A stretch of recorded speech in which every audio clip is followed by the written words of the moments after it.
YCP ముఖ్య నేతలంతా కూడా మంగళగిరికి చేరుకుంటున్నారు. మరి కాసేపట్లో మండల స్థాయి నేతలతో ఒక కీలక సమావేశం జరగబోతోంది. 175 నియోజకవర్గాల నుంచి 2700 మందికి ప్రత్యేకంగా ఆహ్వానాలు అందాయి. బూత్ లెవెల్లో ఎలా పనిచేయాలో ఎలక్షనోపదేశం చేయబోతున్నారు సీఎం జగన్. రీజనల్ కోఆర్డినేటర్లు, ఎమ్మెల్యేలు, సమన్వయకర్తలు, జిల్లా మండల అధ్యక్షులు, బూత్ లీడర్స్ కూడా ఆహ్వానం అందింది. మా కోలాహలం మా సిద్ధం వాడిది చూస్తున్నారు కదా, రా కదలిరా అనేది. వాళ్ళు ఏమో రా కదలరా అంటే ఎవరు వచ్చేవాడు లేదు, పెట్టేవాడు లేదు, కదలి రావడం లేదు. వాళ్ళు సీట్లు ప్రకటించారంటున్నారు, తర్వాత ఏం జరుగుతుందో చూస్తున్నారుగా మీరు. వాళ్ళ పొత్తులు వాళ్ళ ఇష్టమే, మా ఇష్టం ఏంటి? మేము ఏమైనా పెట్టుకోమంటే పెట్టుకుంటారా, మేము వద్దంటే వద్దంటారా? మేము 24 కాదు 60 ఇవ్వమంటే వాళ్ళు ఇస్తారా? లేదు 24 కాదు 60 తీసుకోమంటే పవన్ కళ్యాణ్ గారు తీసుకుంటారా? వాళ్ళ పొత్తులు వాళ్ళ ఇష్టం.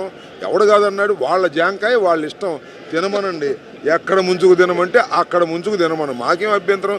కాకపోతే అనైతికమైన పొత్తు, ఈ పొత్తు చిత్తు అయిపోయింది, ఈ పొత్తు ఫెయిల్ అయిపోయింది. చివరికి ఎట్టా ఉన్నో తెలుసా?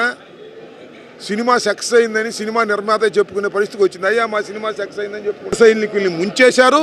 ప్రజలు ఆలోచించుకోవాలి, జన సైనికులు ఆలోచించుకోవాలని ఈ సందర్భంగా నేను చెప్పదలుచుకున్నాను.